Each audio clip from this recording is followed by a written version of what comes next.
కన్నా నిగ్గదీసి అడిగే మొనగాడు.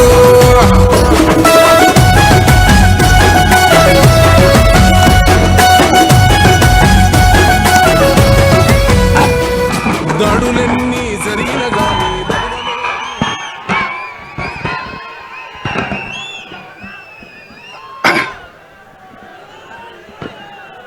మిత్రులారా, యువ వికాస కార్యక్రమం మీ అభిమాన నాయకుడు, నాకు అత్యంత సన్నిహితుడు,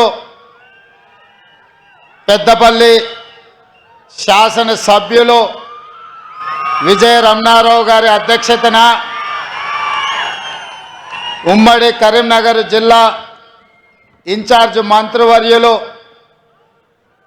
ఉత్తమ్ కుమార్ రెడ్డి గారి నేతృత్వంలో మీ అభిమాన నాయకుడు ఈ ప్రాంతానికి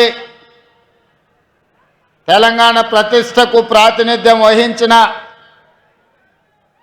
మాజీ ప్రధానమంత్రి పివి నరసింహారావు గారు, ప్రాతినిధ్యం వహించిన మంతని శాసనసభ్యులు, ఐటీ అండ్ ఇండస్ట్రీస్ మంత్రివర్యులు శ్రీధర్ బాబు గారి పర్యవేక్షణలో మిత్రులు, తెలంగాణ ఉద్యమకారుడు, మంత్రివర్యులు పొన్నం ప్రభాకర్ గారు, పొంగులేటి శ్రీనివాసరెడ్డి గారు, మిత్రులు పెద్దలు కోమటిరెడ్డి వెంకటరెడ్డి గారు, అదేవిధంగా వేదిక మీద ఉన్న మంత్రివర్యులు, పార్లమెంట్ సభ్యులు, శాసన మండలి సభ్యులు, శాసనసభ్యులు, ప్లానింగ్ కమిషన్ వైస్ చైర్మన్, వివిధ కార్పొరేషన్ల చైర్మన్స్, తెలంగాణ రాష్ట్ర ప్రభుత్వ ప్రత్యేక సలహాదారులు, కాంగ్రెస్ పార్టీ నాయకులు, ప్రాణ సమానులైన పెద్దపల్లి నియోజకవర్గ ప్రజలందరికీ కూడా మనస్ఫూర్తిగా నేను కృతజ్ఞతలు, ధన్యవాదాలు తెలియజేస్తున్నా.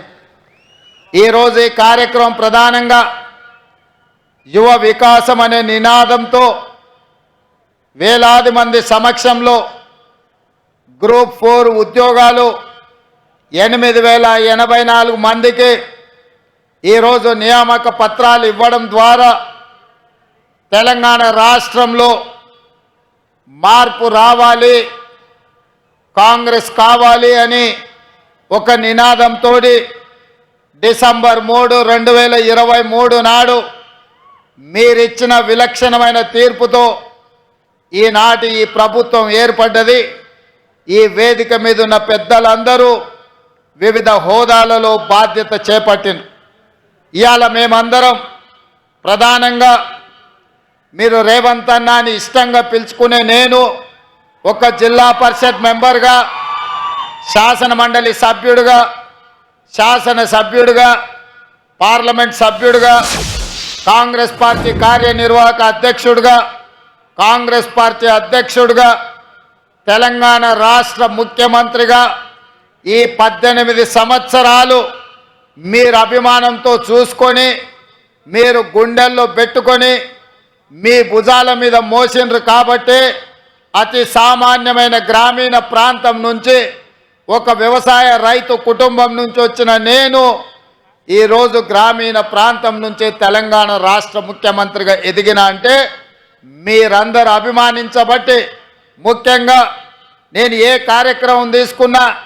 తప్పకుండా ఈ పెద్దపల్లి రామగుండ ప్రాంతం వచ్చినప్పుడల్లా వేలాదిగా మీరు తరలి వచ్చి అండగా నిలబడి మేము ఉంటామన్నా నువ్వు పోరాడు అని మీరిచ్చిన నైతిక మద్దతు ఇవాళ తెలంగాణ రాష్ట్ర ముఖ్యమంత్రిగా గర్వంగా పెద్దపల్లి గడ్డ మీద నిలబడి మాట్లాడుతున్న మిత్రులారా మీకందరికీ తెలుసు, ఈ కరీంనగర్ గడ్డ మీద కాలు పెడుతున్నప్పుడల్లా నాయకత్వం అంటే ఇలా ఉండాలి, ఒక మాట ఇస్తే ఆ మాట నిలబెట్టుకోవడానికి ఎన్ని ఒడిదుడుకులు వచ్చినా, ఎంతమంది అవంతరాలు కల్పించినా ఇచ్చిన మాట నిలబెట్టుకోవాలని ఒక విశ్వాసాన్ని, నమ్మకాన్ని కలిగించిన శ్రీమతి సోనియా గాంధీ గారు గుర్తొస్తారు. ఎందుకంటే ఆనాడు 2004 సంవత్సరంలో ఎన్నికల సందర్భంగా పెద్దలు జీవన్ రెడ్డి గారు లాంటి పెద్ద నాయకుల నేతృత్వంలో శ్రీమతి సోనియా గాంధీ గారు కరీంనగర్ గడ్డ మీద నుంచి మొట్టమొదటిసారి 4 కోట్ల తెలంగాణ ప్రజల ఆకాంక్ష నాకు తెలుసు. మీ 60 సంవత్సరాల పోరాటము, మీ ప్రాణ త్యాగాలు, వీటన్నిటినీ నేను గుర్తిస్తున్నా. తప్పకుండా మీ ఆలోచన, మీ మనసులో మాటను నెరవేర్చే బాధ్యత నేను తీసుకుంటానని ఈ కరీంనగర్ గడ్డ మీద నుంచి శ్రీమతి సోనియా గాంధీ గారు మాట ఇవ్వడం జరిగింది. ఆనాటి నుంచి 2014 వరకు సుదీర్ఘమైన 10 సంవత్సరాలు ఈ తెలంగాణ ఉద్యమంలో ఎన్ని అవాంతరాలు వచ్చినా, ఎంతమంది అభ్యంతరం పెట్టినా 2000 సంవత్సరంలో తెలంగాణ రాష్ట్రం ఏర్పడాలి అని మొట్టమొదట తెలంగాణ కాంగ్రెస్ పార్టీ శాసనసభ్యుల తరఫున వేదిక మీద ఉన్న పెద్దలు డాక్టర్ జి చిన్నారెడ్డి గారు మొట్టమొదట సోనియా గాంధీ గారికి నివేదిక ఇచ్చి ఆనాడు 42 మంది కాంగ్రెస్ శాసనసభ్యులతో ఒక వినతి పత్రాన్ని బేగంపేట ఎయిర్పోర్ట్లో వారికి ఇచ్చి మొట్టమొదటిసారి వారి మదిలో తెలంగాణ రాష్ట్రం యొక్క ప్రత్యేకతను వారు నమోదు చేయడం జరిగింది. ఆనాడు వారు మొదలుపెట్టిన తెలంగాణ ఉద్యమం కొద్ది కొద్దిగా పెరుగుతూ తెలంగాణ రాష్ట్రాన్ని సాధించుకునే వరకు ఆ ఉద్యమం ఉర్రూతలు ఊగింది. ఇవాళ నేను గుర్తు చేయదలుచుకున్న పెద్దలు బట్టి విక్రమార్క గారు, పొంగులేటి శ్రీనివాసరెడ్డి గారు వేదిక మీద ఉన్నారు. కొంతకాలం ఖమ్మం జిల్లాలో తెలంగాణ ఉద్యమం లేదు అన్నట్టుగా కొంతమంది ప్రచారం చేసిండ్రు.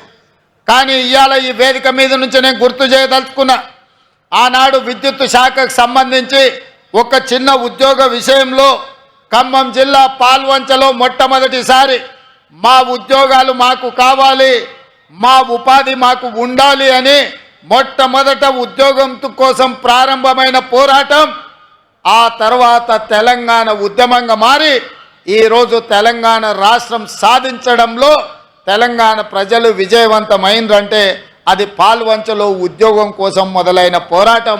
తెలంగాణ రాష్ట్రాన్ని మనం సాధించుకున్నాం. ఇవాళ తెలంగాణ రాష్ట్రం తెచ్చుకున్నది మన ఉద్యోగాల కోసం, మన ఉపాధి కోసం, మన ప్రాంత అభివృద్ధి కోసం. మన రైతాంగం వ్యవసాయం దండుగ కాదు, వ్యవసాయం పండుగ చేసుకోవాలన్న ఆలోచనతోటే తెలంగాణ రాష్ట్ర ఉద్యమం కొనసాగించింది. నేను ఇవాళ ఈ వేదిక మీద నుంచి గుర్తు చేయదలుచుకున్న నల్గొండ బిడ్డలు ఈ వేదిక మీద ఉన్నారు. ఆనాడు నిజాం సర్కారును, నిజాం ప్రభువుల పైజామలు ఊడగొట్టి దిగంతాలకు తరిమిన సాయుధ రైతాంగ పోరాటానికి నల్లగొండ జిల్లా వేదికై రైతుల కోసం, భూమి కోసం, భుక్తి కోసం, విముక్తి కోసం ఆనాడు సాయుధ రైతాంగ పోరాటం ద్వారా తెలంగాణ రాష్ట్రము, హైదరాబాదు రాష్ట్రము విముక్తి జరిగింది. ఆనాడు రైతాంగం, సాయుధ రైతాంగం పోరాటం చేస్తే రాజ్యం నుంచి రాష్ట్రంగా మారి 69లో ఉద్యోగ ఉపాధి కోసం విద్యార్థులు, ఉద్యమకారులు ఉద్యమ బాటన పడితే ఉస్మానియా కాకతీయ యూనివర్సిటీలలో ఉన్న వేలాది మంది విద్యార్థులు, లక్షలాది మంది నిరుద్యోగ యువకులు స్ఫూర్తిగా నిలబడి ఈ తెలంగాణ రాష్ట్రం ఉద్యోగ ఉపాధి అవకాశాలు రావాలంటే మళ్ళీ తెలంగాణ రాష్ట్రం రావాలి అని వాళ్ళు వ్యక్తిగతంగా నష్టపోయి, ఉద్యోగాలు కోల్పోయి, పోటీ పరీక్షలను బహిష్కరించి తెలంగాణ ఉద్యమంలో ముందు బాగానే నిలబడి ఉద్యమాన్ని కాకతీయ, ఉస్మానియా యూనివర్సిటీల విద్యార్థులు నడిపి తెలంగాణ రాష్ట్ర సాధనలో వాళ్ళు ప్రత్యేకమైన పాత్ర పోషించారు. అందుకే ఈరోజు ఈ తెలంగాణ రాష్ట్రం వచ్చిన తర్వాత ఈ ఉద్యమకారులు, విద్యార్థులు, నిరుద్యోగ యువకులు, అమరవీరుల కుటుంబాలు వచ్చిన తెలంగాణ రాష్ట్రంలో ఉద్యోగ ఉపాధి అవకాశాలు వస్తాయని, రైతులకు పండించిన పంటకు గిట్టుబాటు ధర వస్తుంది అని, రైతు ఆత్మహత్యలు ఆగుతాయని, నిరుద్యోగ యువకుల యొక్క ఆత్మహత్యలు ఆగుతాయని ఆశించాను. కానీ నేను ఇవాళ ఇక్కడికి వచ్చిన వేలాది మందితో పాటు తెలంగాణ రాష్ట్రంలో ఉన్న 4 కోట్ల ప్రజల్ని నేను అడగదలుచుకున్నా. గతంలో 2 సార్లు ముఖ్యమంత్రిగా 10 సంవత్సరాలు ప్రభుత్వాన్ని ఏర్పాటు చేసిన కల్వకుంట్ల చంద్రశేఖరరావు గారి నేతృత్వంలో తెలంగాణలో రైతాంగానికి గిట్టుబాటు ధర రాలేదు. రైతులు ఊరేసుకొని చచ్చిపోతుంటే చంద్రశేఖరరావు గారు మాత్రం గజ్వేల్లో తన పొలంలో ఎకరాకు ₹1 కోటి సంపాదిస్తున్నా అని వారు చెప్పిండు. 10 సంవత్సరాలైన ఎకరంలో ₹1 కోటి ఆదాయం ఎట్లా తీయొచ్చో తెలంగాణ రైతాంగానికి చంద్రశేఖరరావు గారు నేర్పించలేదు.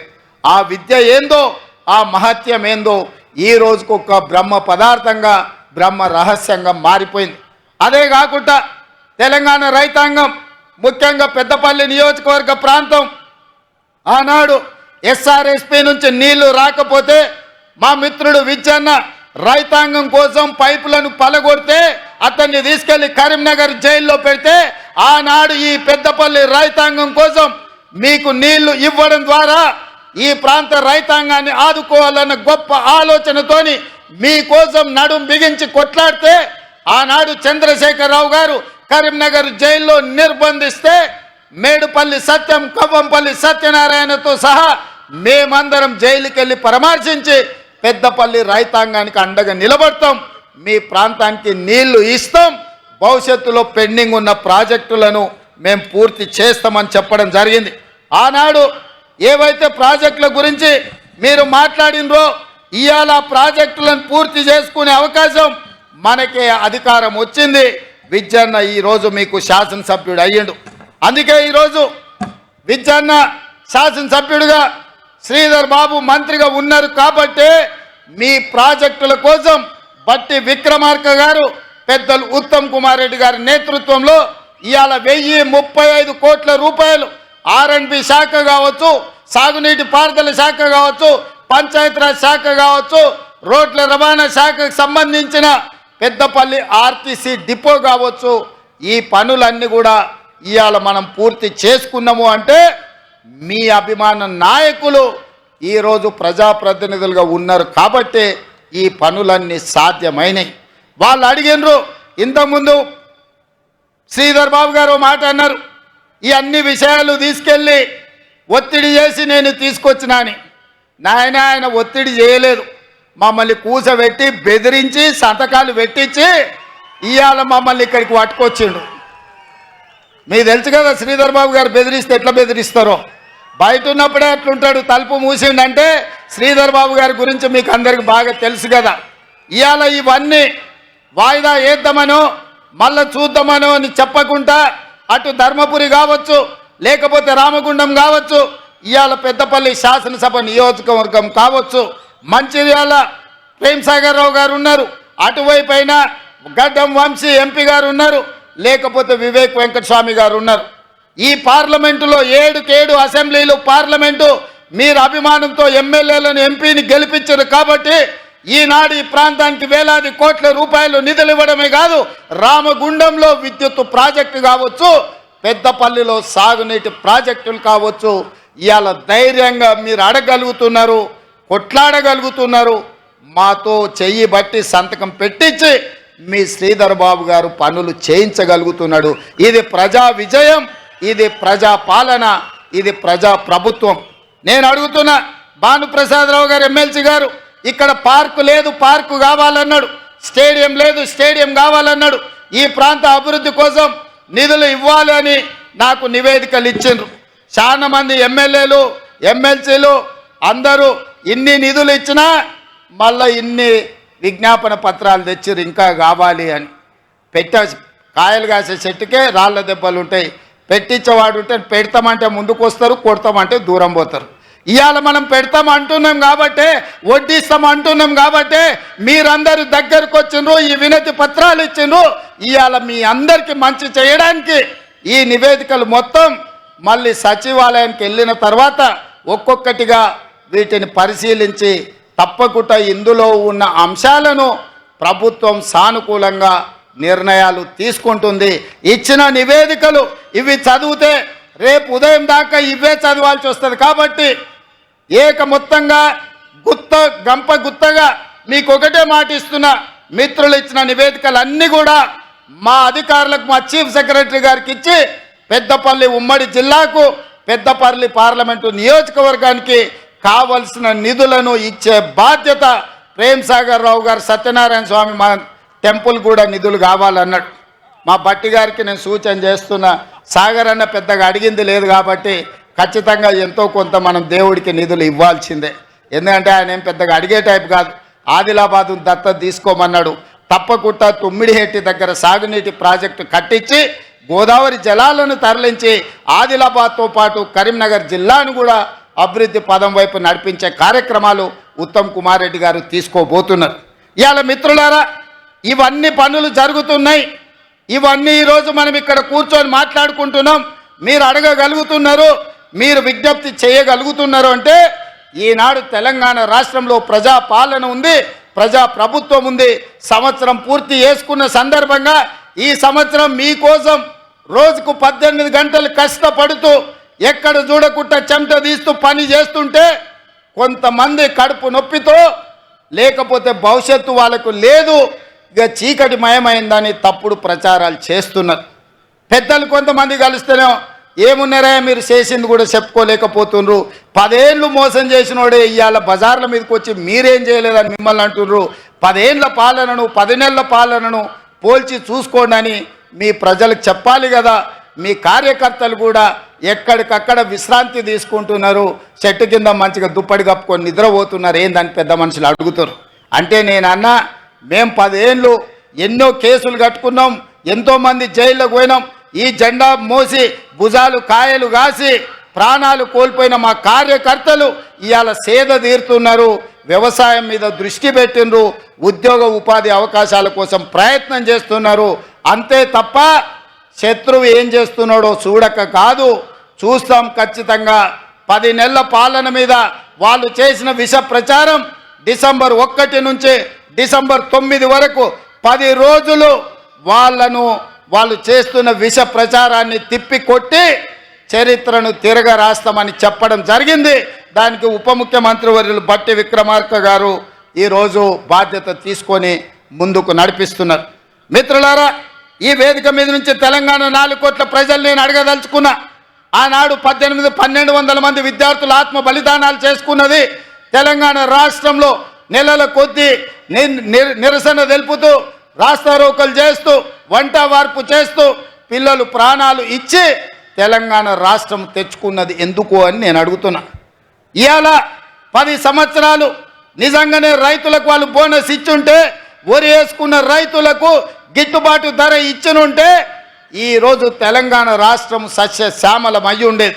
చంద్రశేఖరరావు గారు ఏమన్నారు ఆనాడు, ఎందుకు ఈ వరి విషయం ఈ పెద్దపల్లి మీదనే ప్రస్తావిస్తున్నంటే 33 జిల్లాలల్లో అత్యధికంగా ఒడ్లు పండించే జిల్లా ఈ పెద్దపల్లి జిల్లా. 2 లక్షల ఎకరాలలో సన్న ఒడ్లు పండించి రికార్డు సాధించింది. 95% ఈడ రైతుల ఖాతాలో డబ్బులు పడ్డాయి.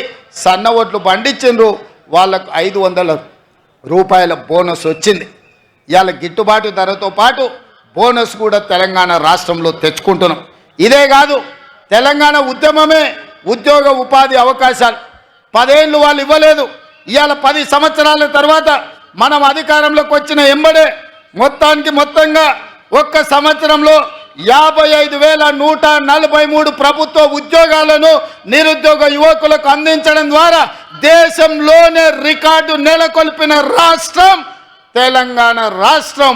అందులో ప్రధానంగా హోంశాఖ కావచ్చు, విద్యాశాఖ కావచ్చు, గ్రూప్ 1 కావచ్చు, వైద్య ఆరోగ్య శాఖ కావచ్చు, బీసీ సంక్షేమ శాఖ కావచ్చు, ఎస్సీ అభివృద్ధి శాఖ కావచ్చు, మైనారిటీ సంక్షేమ శాఖ కావచ్చు, ఎస్టీ సంక్షేమ శాఖ కావచ్చు, నీటిపారుదల శాఖ కావచ్చు, రెవెన్యూ శాఖ కావచ్చు, పంచాయతీరాజ్ గ్రామీణాభివృద్ధి శాఖ కావచ్చు, ఇంధన శాఖ కావచ్చు, ఉన్నత విద్యాశాఖ కావచ్చు, రోడ్లు రవాణా రోడ్లు భవనాల శాఖ కావచ్చు, పురపాలక పట్టణ అభివృద్ధి శాఖ కావచ్చు, పశు సంవర్ధక మత్స్య డైరీ శాఖ కావచ్చు, వ్యవసాయ సహకార శాఖ కావచ్చు. మిత్రులారా, ఈ శాఖలల్లా మన ప్రభుత్వం ఇందిరమ్మ రాజ్యంలో మొదటి సంవత్సరం 55,143 ఉద్యోగ పత్రాలు, నియామక పత్రాలు, ఈనాడు గ్రూప్ 4 8,084 మంది నియామకాలతో 55,143 ఉద్యోగాలను ఇవాళ మన ప్రభుత్వం ఇచ్చింది. పెద్ద ఎత్తున చప్పట్లు కొట్టండి. బట్టి విక్రమార్క గారు నిధులు మంజూరు చేస్తేనే, మంత్రివర్గం ఆమోదిస్తేనే 55,143 ఉద్యోగాలు నేను ఇవ్వగలిగిన ఈ దేశానికే గొప్ప రికార్డ్. ఈ దేశంలో నేను సూటిగా కిషన్ రెడ్డి గారిని సవాలు విసురుతున్నా. లేకపోతే బండి సంజయ్ గారు మీ పక్కనే ఉంటారు. బండి సంజయ్ గారు, కిషన్ రెడ్డి గారు, నేను సవాల్ విసురుతున్నా. నరేంద్ర మోడీ గారు 14 సంవత్సరాలు గుజరాత్ ముఖ్యమంత్రిగా ఉన్నాడు. 11 సంవత్సరాల నుంచి వారు ప్రధానమంత్రిగా ఉన్నారు. 25 సంవత్సరాలల్లా గుజరాత్ రాష్ట్రంలో ఏ ఒక్క సంవత్సరమైనా మేము ఈ మొదటి సంవత్సరంలో ఇచ్చిన 55,000 ఉద్యోగాలు ఇచ్చిండ్రా? నేను సవాలు విసురుతున్న, చర్చకు సిద్ధమా? మేము వస్తాం గుజరాత్. మా నిరుద్యోగ యువకుల్ని తీసుకొని మీ ప్రభుత్వంతో అధికారిక కార్యక్రమం పెట్టండి. లేదా మీ నాయకుడు నరేంద్ర మోడీని తెలంగాణకు ఆహ్వానిస్తున్నాం, ప్రత్యేక విమానం ఏర్పాటు చేస్తాం, వారి రమ్మనుండ్రి, సచివాలయంలో చర్చ పెడదాం. ఈ వివరాలన్నిటినీ నరేంద్ర మోడీ ప్రధానమంత్రికి ఇస్తాం. 55,143 ప్రభుత్వ ఉద్యోగాలు ఇచ్చిన మాట నిలబెట్టుకున్న పార్టీ కాంగ్రెస్ పార్టీ, సోనియమ్మ గ్యారంటీ. అందుకే ఇవాళ యువ వికాసం కార్యక్రమం తీసుకున్నాం. అందుకే ఇవాళ 8,000 ఉద్యోగాలు ఈ పెద్దపల్లి గడ్డ మీద నుంచి నిరుద్యోగ యువకులకు అందించినాం. ఇవాళ ఈ పెద్దపల్లి గడ్డ మీద నుంచి నేను చెప్పదలుచుకున్నా, కాళేశ్వరం కట్టినాం, 1 కోటి ఎకరాలకు నీళ్లు ఇచ్చినామని 1,00,000 కోట్లు దిగమింగిన చంద్రశేఖర్ రావు కూతవేటు దూరంలో కాళేశ్వరం ఉంది.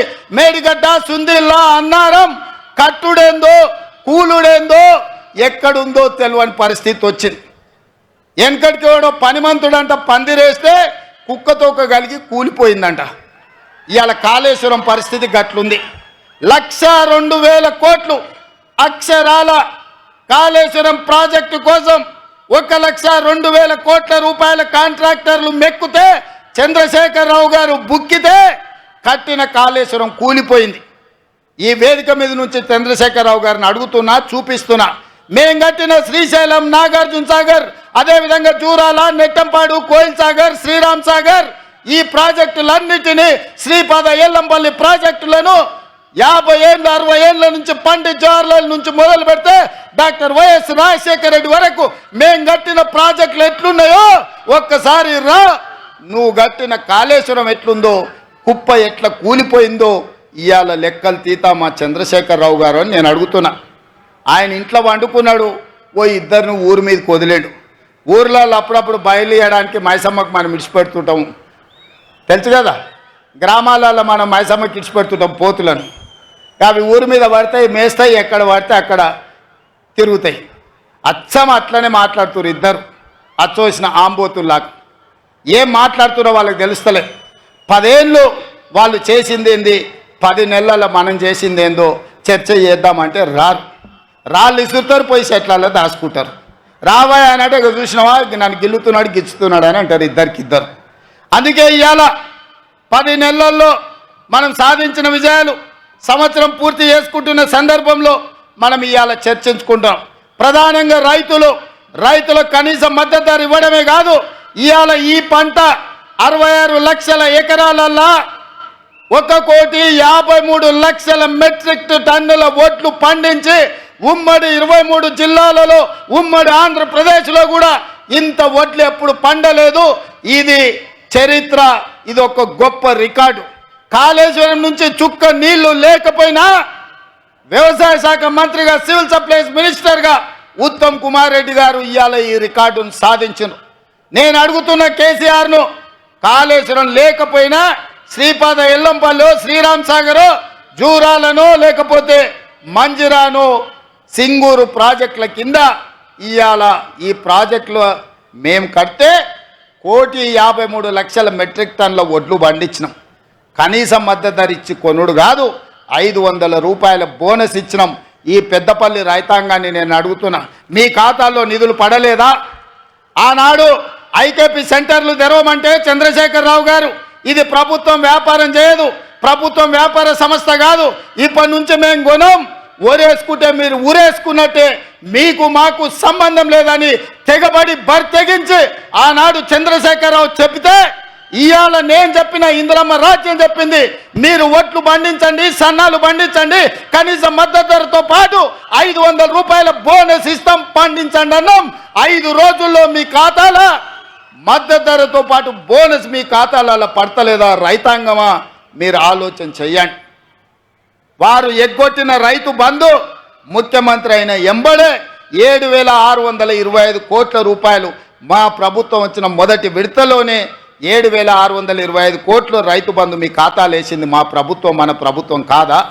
ఇవాళ రైతు రుణమాఫీ 25,35,000 మంది రైతులకు 21,000 కోట్ల రూపాయలు 10 నెలల్లోనే మన ప్రభుత్వం 21,000 కోట్ల రూపాయల రైతు రుణమాఫీ 2 లక్షల వరకు చేసి చరిత్రను తిరగరాసిన చరిత్ర తెలంగాణ రాష్ట్ర ప్రభుత్వాన్ని. నేను సూటిగా సవాలు విసురుతున్నా. ఏ రాష్ట్రమైనా, ఏ ముఖ్యమంత్రి అయినా, ఈ దేశ ప్రధానమంత్రి నరేంద్ర మోడీ అయినా నేను సవాలు విసురుతున్నా. నీ గుజరాత్ రాష్ట్రంలో రైతుకు రుణమాఫీ చేసినవా? ఒకవేళ చేస్తే ఎంతో చేసినావు లెక్కలు దిగి. మొదటి సంవత్సరంలో 25,35,000 రైతులకు 21,000 కోట్ల రూపాయలు రైతు రుణమాఫీ చేసి ఈ దేశ చరిత్రనే తిరగరాసిన చరిత్ర తెలంగాణ రాష్ట్ర ప్రభుత్వాన్ని. నేను సవాలు విసురుతున్నా. ఎవరు చర్చకు వస్తారో రాండి. అదేవిధంగా ఆడబిడ్డలు, మా కొండా సురేఖ, మా సీతక్క లేరు, మహిళలు, డ్వాక్రా సంఘాలు, స్వయం సహాయక బృందాలు, వాళ్ళని 10 సంవత్సరాలు రాసి రంపాన పెట్టారు. వాళ్ళని కనీసం మర్యాద కూడా ఇయ్యలే. వాళ్ళు ఎట్లున్నారో చూడలే. ఆడబిడ్డల అవమానంతో కుంగిపోతుంటే సోనియమ్మ నాయకత్వంలో మన ప్రభుత్వం వచ్చిన తర్వాత స్వయం సహాయక సంఘాలను అన్నిటిని కూడా పునరుద్ధరించినాం. నేను నడుచుకుంటూ పోతే వేలాది మంది మా అక్కలు, మా ఆడబిడ్డలు వెనకాల ఉండి చప్పట్లు కొడుతుంటే వాళ్ళ కళ్ళల్లో ఆనందం చూస్తుంటే నాకు కడుపు నిండిపోయింది. రాత్రికి భోజనం చేయాల్సిన అవసరం కూడా లేనంత సంతోషం కలిగింది. ఎందుకంటే ఆడబిడ్డల కళ్ళల్లో ఆ సంతోషం చాలా సంవత్సరాల తర్వాత నా కళ్ళకు కనిపించింది. ఎందుకంటే ఇవాళ 67 లక్షల మంది స్వయం సహాయక సంఘాలు ఉన్నాయి. 0 వడ్డీ ఇవ్వడమే కాదు, వాళ్ళని 1 కోటి మంది సభ్యులుగా మార్చి 1 కోటి మంది ఆడబిడ్డల్ని కోటీశ్వరులను చెయ్యాలని కంకణం కట్టుకున్నాం. తప్పకుండా 10 సంవత్సరాలలో ప్రతి ఆడబిడ్డను కోటీశ్వరాలను చేసి తీర్చే బాధ్యత మాది. ఆనాడు ఆడబిడ్డలను లక్షాధికారులను చేస్తామని చెప్పిండు వైఎస్ రాజశేఖర రెడ్డి గారు. ఆడబిడ్డలని లక్షాధికారులను ఆనాడు చేసినాం.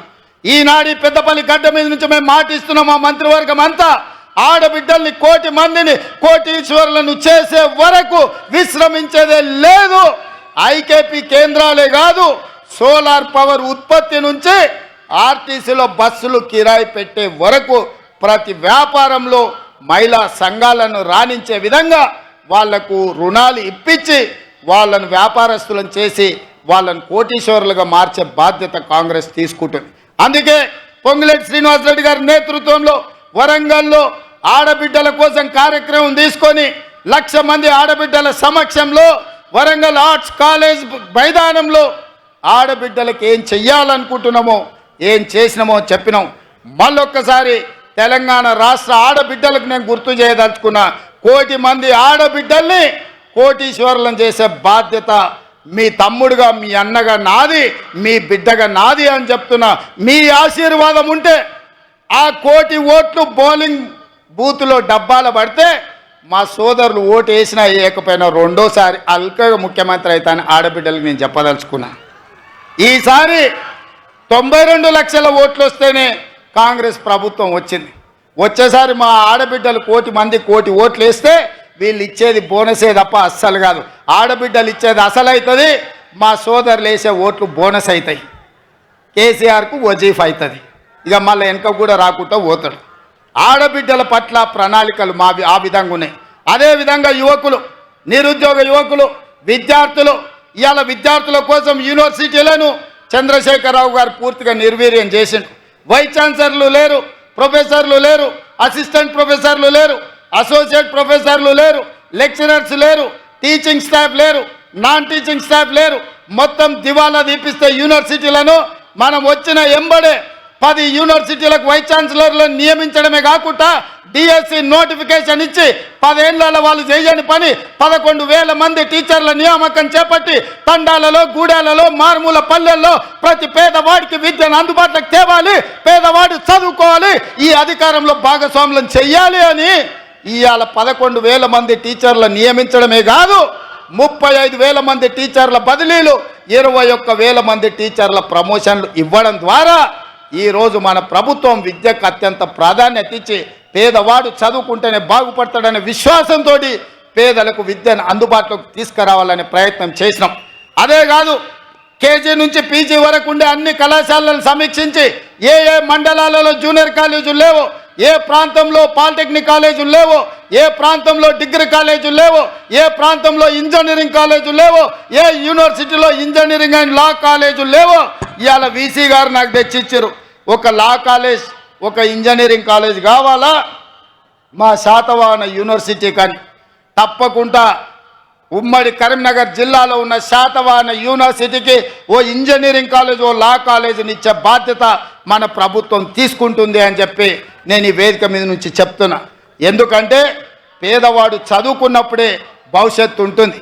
పేదవాడికి ఉద్యోగమో ఉపాధి వస్తే ఒక తరం బాగుపడుతుంది. ఆ తరం బాగుపడితే భవిష్యత్ తరాలకు వాళ్ళు ఆదర్శంగా ఉంటారు. ఆనాడు కాక వెంకటస్వామి గారు కష్టపడి గుడిసెల వెంకటస్వామిగా పేరు రాణించి వారు రాజకీయాలలో వ్యాపారంలో రాణించడం వల్ల ఇవాళ వివేక్ వెంకటస్వామి గారు ఒక టీవీ ఛానల్కు ఒక పెద్ద పరిశ్రమకు యజమాని అయిండు. ఇవాళ వంశీ పార్లమెంట్ సభ్యుడైండు. ఆ కుటుంబంలో వెంకటస్వామి గారు కష్టపడి పైకి తెస్తే ఇవాళ వివేక్, వినోద్, వంశీ ప్రయోజకులై తెలంగాణ రాష్ట్రానికి ఆదర్శంగా నిలబడ్డారు. ఎందుకు ఉదాహరణ చెప్తున్నంటే ఒక్క కుటుంబంలో ఒక్క వ్యక్తి ప్రయోజకుడైతే భవిష్యత్ తరాలన్నీ బాగుపడతాయి.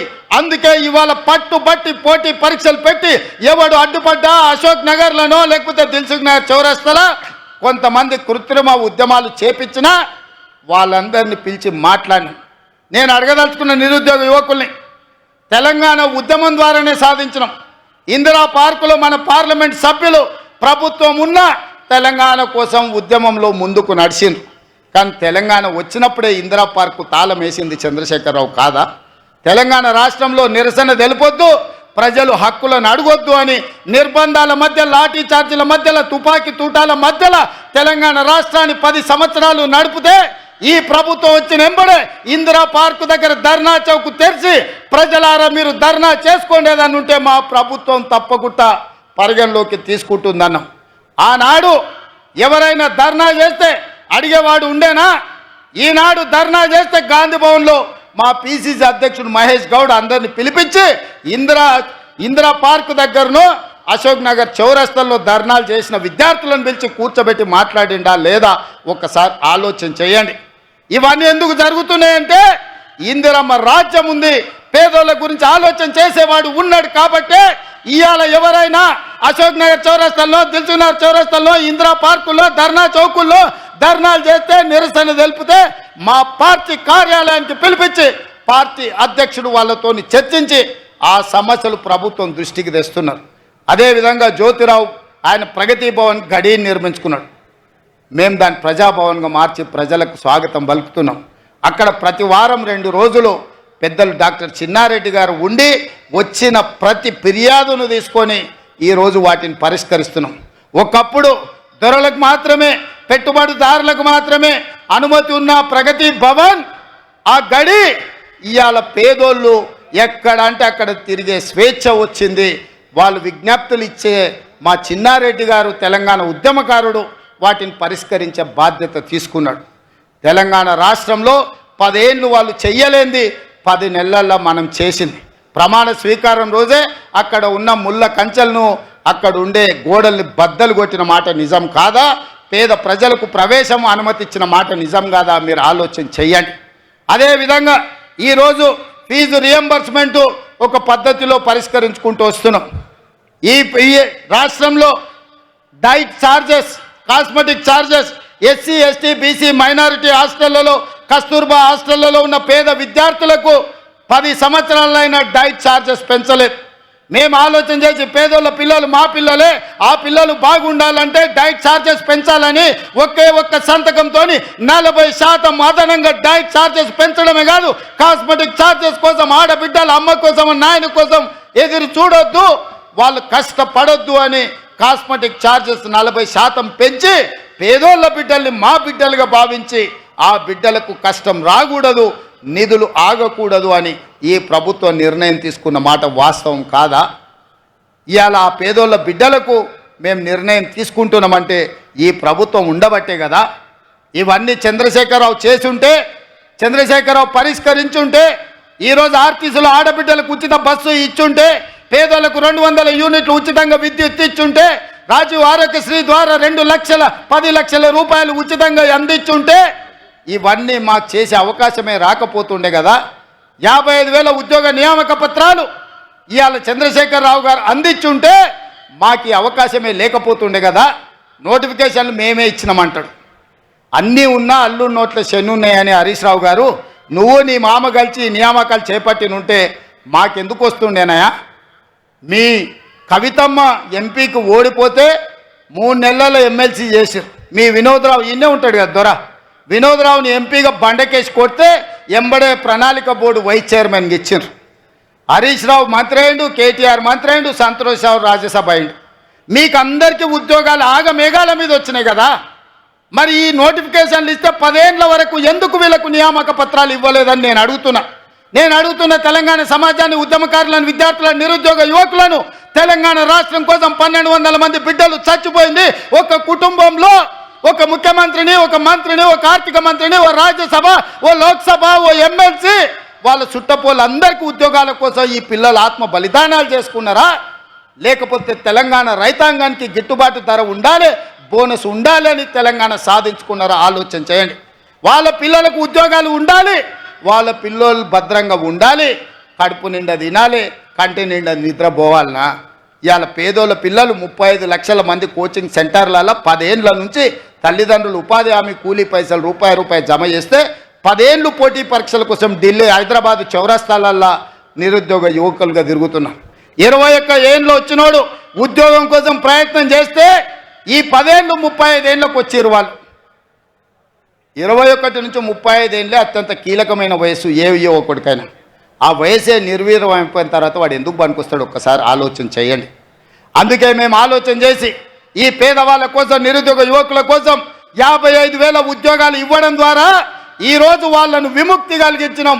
కోచింగ్ సెంటర్ల చుట్టూ తిరిగి ప్రదక్షిణలు చేసి జీవితం మీద నిరాశతోని ఆత్మహత్యలు చేసుకోవద్దని ఒక మహేందర్ ముదిరాజు, ఒక సురేష్ నాయకో, లేకపోతే ఒక ముత్యాల సాగరో, లేకపోతే ఒక కవితనో వనపర్తిలో సూసైడ్ చేసుకున్న పిల్లలు, అట్లాంటి సంఘటనలు జరగొద్దు అని ఇవాళ ఈ పరీక్షలన్నీ నిర్వహించినాం. ఇందుకోసం తెలంగాణ రాష్ట్రం తెచ్చుకున్నామా? ఒకసారి ఆలోచన చేయండి మిత్రులారా. కేవలం ఒక కుటుంబం కోసం 4 కోట్ల ప్రజలు ఉద్యమ బాట బట్టి, వందలాది మంది విద్యార్థులు ఆత్మ బలిదానాలు చేసుకొని, లక్షలాది మంది అక్రమ కేసులు ఎదుర్కొని, నిరసనల ద్వారా, రాస్తా రోకల ద్వారా, ఉద్యమాల ద్వారా, బంధుల ద్వారా తెలంగాణ రాష్ట్రం ఎందుకోసం తెచ్చుకున్నారు? ఒక కుటుంబాన్ని అందలం ఎక్కించడానికా, లేకపోతే 4 కోట్ల తెలంగాణ ప్రజలు బాగుపడడానిక? ఒక్కసారి ఆలోచన చేయండి. ఇవాళ వాళ్ళ బాధ ఏందో నాకు అర్థమవుతలేదు, వాళ్ళ దుఃఖానికి కారణం ఏందో నాకు అర్థం కావట్లేదు. పొద్దున్న లేస్తే ఒకటే ఏడుపు, శాపనార్థాలు. ఇట్లా కాదు అట్లా, అట్లా కాదు ఇట్లా. 10 ఏళ్ళు మీరే ఉన్నారు కదా, మీకు ఇంత తెలివితేటలు ఉంటే ఓటు చేయొద్దు అన్నాడు. 80,000 పుస్తకాలు చదివిన అపర మేధావులే మీరైతే ఈ రైతుల సమస్య మీకు తెలవలేదా? ఆడబిడ్డల బాధ మీకు చేరలేదా? మా నిరుద్యోగ యువకుల యొక్క కష్టం మీకు అర్థం కాలేదా? అర్థమైనా మీ కుటుంబం పంచపక్ష పరమాణాలతో తింటూ, మా ప్రాణాలతో చెలగాట మాడుతూ, మా విద్యార్థులను బలి తీసుకుంటూ, మా రైతులను ఆత్మహత్యలకు ఉరిగొల్పుతూ మీరు అనుభవించిన మాట వాస్తవం కాదా? ఓపిక లేదా? 5 ఏళ్ల కోసం ప్రజలు తీర్పిచ్చారు, 5 ఏళ్ల కోసం ఈ ప్రభుత్వాన్ని ఇచ్చారు. 5 ఏళ్ల తర్వాత మేము చేసిన పనులన్నిటిని తీసుకెళ్ళి ప్రజలకు ఈ విధంగా వివరించి 5 ఏళ్ళు మేము పనిచేసినాం, మరో 5 ఏళ్ళు అవకాశం ఇవ్వండి అని ప్రజల దగ్గరికి మేము వెళ్తాం కదా. తెల్లారకు ముందే కొత్త బిచ్చగాడు పొద్దుకు తిరగాడు అన్నట్టు పొద్దున్న లేస్తే తలా ఒదిక్కు చేరి ఈ ప్రభుత్వాన్ని పని చేయనీయము అని అంటున్నారు. అందుకే తెలంగాణ సమాజాన్ని ఆలోచన చేయమని నేను అడుగుతున్నా. ఇవాళ 5 ఏళ్ల కోసం ఎన్నుకున్న ప్రభుత్వం అద్భుతాలు సృష్టిస్తుందా ఒకటే రోజు? ఎంత కండలు తిరిగిన 6 ప్యాక్ ఉన్న పిల్లగానికి 6 అడుగులు ఆజానుబాహు అంటారు కదా, అట్లాంటి కండలు తిరిగిన వాడికి పెళ్లి చేస్తే ఒకటే రోజు పిల్లలు అవుతారా చెప్పండి? కండలు తిరిగే ఉండొచ్చు, 6 అడుగుల ఉండొచ్చు, పెళ్లి చేస్తే ఒకటే రాత్రికి పిల్లలను చేయగలడా? దేనికైనా ఒక ప్రాసెస్, ఒక విధానం, ఒక విధి విధానాలు ఇవన్నీ ఉంటాయి. ఆ విధి విధానాల ప్రకారం ప్రభుత్వం పనిచేస్తుంది. మీకు నిధులు ఇవ్వాలన్నా కింద సెక్షన్ ఆఫీసర్ నుంచి పై వరకు చీఫ్ సెక్రటరీ వరకు సంతకమై మంత్రి దగ్గర క్లియర్ అయి ఆర్థిక మంత్రి దగ్గర క్లియర్ అయి ముఖ్యమంత్రి కార్యాలయానికి వస్తేనే సంతకం పెట్టాల్సి వస్తుంది. ప్రతి పనికి ఒక ప్రాసెస్ ఉంటుంది. ఆ ప్రాసెస్ను కంప్లీట్ చేయడానికి ఒక విధానం ఉంటుంది. ప్రజలు మాకు అధికారం ఇచ్చింది 5 ఏళ్ల కోసం. అప్పుడే ఎందుకంత ఆతృత అని నేను అడుగుతున్నా. ఏందా మీ బాధ, మీ దుఃఖము ఏంది తండ్రి కొడుకు అల్లుడు చూడుండ్రి, ఒక్కసారి ఆలోచన చేయమని అడుగుతున్న తెలంగాణ సమాజం. 10 ఏళ్ళు వాళ్ళే కదా కుర్చీలు ఉన్నది, 10 నెలలు కూడా ఓపిక పట్టారా? మేమేమో అల్లాటప్పకు వచ్చినామా, అడుక్కొని వచ్చినామా? ప్రజలు ఆశీర్వాదిస్తూ వచ్చి కుర్చీలో కూర్చున్నాం కదా. మిమ్మల్ని బొందబెట్టి మమ్మల్ని కుర్చీలో కూర్చోబెడితేనే కదా ఇవాళ మేము వచ్చింది. అప్పుడే దిగిపో అని అంటే ఏంది ఇది? మేము అట్లనే చేసినామా? 5 ఏళ్ళు జానారెడ్డి గారు ప్రతిపక్ష నాయకుడిగా ఎప్పుడైనా ఇట్లా చిల్లర మాటలు మాట్లాడిండగా, చిల్లర మల్లరగా వ్యవహరించిండా? 5 ఏళ్ళు సిఎల్పి నాయకుడిగా బట్టి విక్రమార్క గారు ఉన్నారు. శాసనసభ సమావేశాలను ఒకసారి చూడండి. ఇట్లాంటి చిల్లర మాటలు ఎప్పుడైనా మాట్లాడిండా? ప్రభుత్వానికి సహేతుకమైన సలహాలు ఇచ్చిండు, సూచనలు ఇచ్చిండు, ప్రభుత్వం పనిచేసే విధంగా సహకరించండి తప్ప ప్రభుత్వాన్ని నడవనీయకుండా కాళ్ళల్లో కట్టబెట్టే ప్రయత్నం చేయలే. ఇవాళ నేను చంద్రశేఖరరావుని అడుగుతున్నా. మీరు ఉద్యమకారుని అంటారు, తెలంగాణ సాధించినోని అంటారు, 80,000 పుస్తకాలు చదివినోని అంటారు, నీ అంత మేధావి లేడంటారు. అన్నీ కరెక్టే ఉన్నాయి. కానీ ఈ మేధావికి ఈ ఇంగిత జ్ఞానం అనేది 5 సంవత్సరాలకు ఎన్నికైన ప్రభుత్వం ఆ పిల్లల్ని పని చేయనిద్దాం, నా అనుభవంతో వాళ్ళకు కొన్ని సూచనలు ఇద్దామని ఎందుకు ముందుకు వస్తలేడని నేను అడుగుతున్నా. రండి చంద్రశేఖరరావు గారు, శాసనసభకు రండి, మీ అనుభవాన్ని తెలంగాణ ప్రజలకు పంచండి. 1 ఎకరాకు ₹1 కోటి వ్యవసాయంలో ఎట్లా సంపాదించవచ్చో వ్యవసాయ క్షేత్రాలు రైతు వేదికలు ఉన్నాయి, లైవ్ పెడతాం. మీరు రాండి, ఆ ప్రజాభవన్ నుంచే మీరు విశ్లేషించండి. మీ మేధావితనంతో ఎకరాకు ₹1 కోటి ఎట్లా పండించవచ్చో చెప్పండి. ఇవాళ మేము గిట్టుబాటు ధరతో పాటు ₹500 బోనస్ ఇస్తున్నాం. అభినందించండి. ఏం పోతుంది? వయసులో పెద్దోనివి, అనుభవంగా లోనివి, కేంద్ర మంత్రిగా చేసినావు, ముఖ్యమంత్రిగా చేసినావు. అరే యువకులు కష్టపడుతున్నారు, మంచి పని చేస్తురా, ఈ పిల్లలు బాగానే చేస్తున్నారు, చేయని అని ఒక ఆశీర్వాదం ఇయ్యి, ఓ మంచి మాట మాట్లాడు. వరంగల్ ఎయిర్పోర్ట్ తేలే, కొత్తగూడెంలో ఎయిర్పోర్ట్ తేలే, రామగుండంలో ఎయిర్పోర్ట్ తేలే, ఆదిలాబాద్లో ఎయిర్పోర్ట్ తేలే, ఆ పెద్దపల్లిలో బస్ డిపో ఇవ్వలే, ములుగు జిల్లాలో బస్ డిపో ఇవ్వలే. ఇవాళ మేమందరం కష్టపడి పొన్నం ప్రభాకర్ గారు చెప్తే, విచారణ చెప్తే ఇవాళ పెద్దపల్లికి బస్ డిపో ఇచ్చినాం, రేపు రామగుండంలో ఎయిర్పోర్ట్ తీసుకొస్తాం. అభినందించయ్యా, నీ గౌరవం పెరుగుద్ది, నీ తురాయం ఊసిపోదు, నీ కిరీటం ఏం పడిపోదు. 10 ఏళ్ళైనా ఇవాళ హైదరాబాద్లో ఎయిర్పోర్ట్ అన్నాడు వైఎస్ రాజశేఖర రెడ్డి కట్టాడు. 10 ఏళ్ళు నువ్వు ఒక్క ఎయిర్పోర్ట్ అన్న తెచ్చినవా, తేవాలన్న ఆలోచన చేసినవా? ఆనాడే రామగుండంలో ఎయిర్పోర్ట్కు అన్ని వసతులు ఉండే, ఆదిలాబాద్లు ఉండే, వరంగల్ ఎయిర్పోర్ట్ ఉండే, ఉమ్మడి రాష్ట్రంలో మూతబడ్డాయి. తెలంగాణ వచ్చినప్పుడే చంద్రశేఖరరావు గారు అవి తెరిచి ఉండాల్సి, తెరవలేదు. ఇవాళ కేంద్రంతో కొట్లాడి 4 ఎయిర్పోర్ట్లు అదనంగా తెలంగాణకు తేవడానికి ఇవాళ మేము పట్టుబట్టి సాధిస్తున్నాం. అవన్నీ ప్రగతి పథంలో నడుస్తున్నాయి. నువ్వు ఆదిలాబాద్, నువ్వు ఇవాళ పెద్దపల్లిలో బస్ డిపో, ములుగు జిల్లాలో బస్ డిపో కూడా ఇవ్వలేదు. ఇంతకంటే దుర్మార్గం ఉంటుందా? ఇవాళ నా దృష్టికి రాగానే 15 ఏళ్ళలో ఒక్క బస్ డిపో కూడా ఇవ్వలే. మొట్టమొదటి బస్ డిపో ఈ 15 ఏళ్ళల్లో ఈరోజు పెద్దపల్లికి పూర్తి స్థాయి బస్ డిపో ఇచ్చినాం. ఇది కాంగ్రెస్ పార్టీ విధానం. ఇవాళ బస్ డిపోలే కాదు, ఎయిర్పోర్టులు కూడా మీ కూతవేటు దూరంలో వస్తున్నాయి అంటే ఈ ప్రజా పాలనతోనే సాధ్యమైంది మిత్రులారా. అందుకే ఈరోజు రైతులు కావచ్చు, మహిళలు కావచ్చు, విద్యార్థులు కావచ్చు, నిరుద్యోగ యువకులు కావచ్చు, మైనారిటీలు కావచ్చు, ఎస్సీలు కావచ్చు, ఎస్టీలు కావచ్చు, బీసీలు కావచ్చు, ముఖ్యంగా మా బీసీ సోదరులారా, మీ కులగణన గురించి ఎన్ని సంవత్సరాల నుంచి, ఎన్ని దశాబ్దాల నుంచి మీరు కొట్లాడుతున్నారు. ఇవాళ కాంగ్రెస్ పార్టీ కులగణను 95% పూర్తి చేసుకున్నది. కులగణనలో ఎందుకు చంద్రశేఖరరావు, హరీష్ రావు, తారక రామారావు పాల్గొంటలేడని నేను అడుగుతున్నా. మీరు బీసీ వ్యతిరేకులా, బీసీ ద్రోహులా? మీరు ఈ రాష్ట్రంలో లేరా? మీరు పదవులు అనుభవిస్తలేరా? ఆ బీసీలతో ఓట్లు వేయించుకోలేదా? ఈరోజు ప్రభుత్వం అధికారికంగా కులగణన చేపడుతుంటే బీసీ జనాభా ప్రకారం, దామాష ప్రకారం నిధులు ఇవ్వాలి, అధికారం ఇవ్వాలి, వాళ్ళ రిజర్వేషన్లు పెంచాలని కులగణన చేస్తుంటే ఎందుకు చంద్రశేఖరరావు గారు, హరీష్ రావు గారు, తారక రామారావు గారు, సంతోష్ రావు గారు, వినోద్ రావు గారు కులగణనలో పాల్గొంటలేరు? మీరు ఒక్కసారి ఆలోచన చేయమని బీసీ సంఘాలను నేను అడుగుతున్నా. ఇది ప్రభుత్వం అధికారికంగా చేపట్టిన కార్యక్రమం. ఆనాడు చంద్రశేఖరరావు సమగ్ర కుటుంబ సర్వే చేపట్టి మేము పాల్గొనలేదా?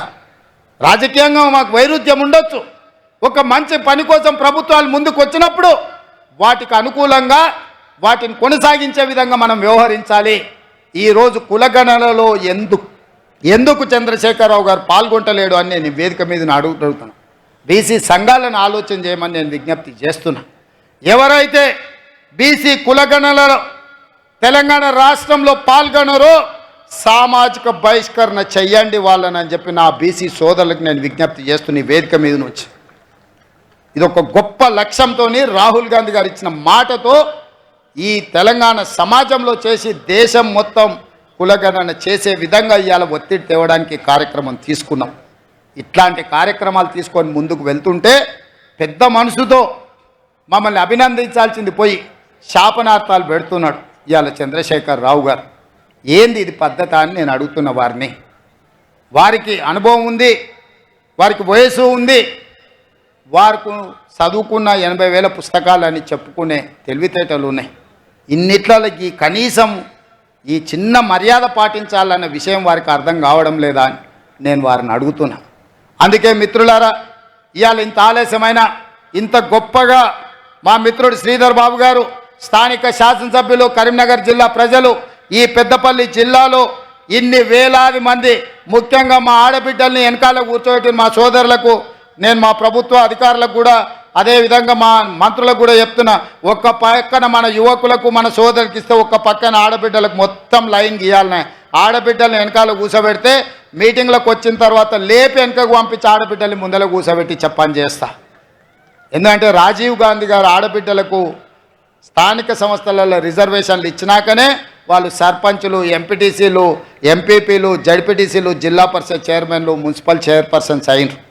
అందుకే మహిళలకు సముచితమైన స్థానం ఉండాల్సిందే.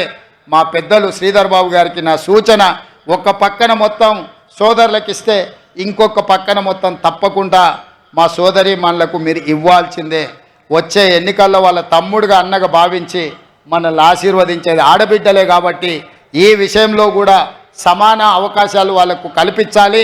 ఏది ఏమైనా ఇంత అద్భుతమైన కార్యక్రమాన్ని ఏర్పాటు చేయడం ద్వారా రాష్ట్ర ప్రభుత్వం చేపట్టిన అధికారిక కార్యక్రమాలు, అభివృద్ధి చెందుతున్న తెలంగాణ రాష్ట్రం ఇంకా ముందుకు వెళ్ళే విధంగా ఈ ప్రాంతానికి కోకోకోలా ఫ్యాక్టరీని తేవడానికి శ్రీధర్ బాబు గారు నేను ప్రయత్నం చేస్తున్నాం. తొందరలోనే మంతని నియోజకవర్గ ప్రాంతంలో ఇక శ్రీధర్ బాబు గారు బెదిరిస్తారని చెప్తున్నాడు. కోకోకోలా ఫ్యాక్టరీని తప్పకుండా మీ దగ్గర తెచ్చే విధంగా మొన్న మెదక్లో కోకోకోలా ఫ్యాక్టరీని ప్రారంభించినాం. ఈ ప్రాంతానికి కోకోకోలా ఫ్యాక్టరీ కూడా తేవడానికి ప్రయత్నం చేస్తాం. వాళ్ళందరినీ ఆశీర్వదించండి, మాకు అండగా నిలబడండి అని తెలియజేస్తూ మీ అందరి దగ్గర సెలవు తీసుకుంటున్న మిత్రులారా.